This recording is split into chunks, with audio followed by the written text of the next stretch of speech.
If your income has reduced because of coronavirus and you're struggling to pay your housing costs, you might be able to apply to your local council for a Discretionary Housing Payment, or DHP. To apply for a DHP, you must already be receiving Universal Credit Housing Costs or Housing Benefit.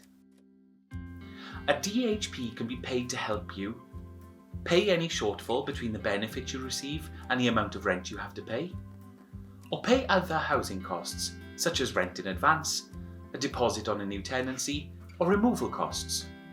DHPs are usually paid for a fixed period of time and do not need to be repaid. Applications for a DHP must be made directly to your local council. Visit our website and use our postcode search tool to find your council's details and links to the relevant application form. You will probably be asked to state on the form why you need a DHP and what has caused your money problems. Make sure you explain any effect the coronavirus has had on your income. The amount of DHP you receive depends on your personal circumstances, so it's important to include as much information as possible on the application form.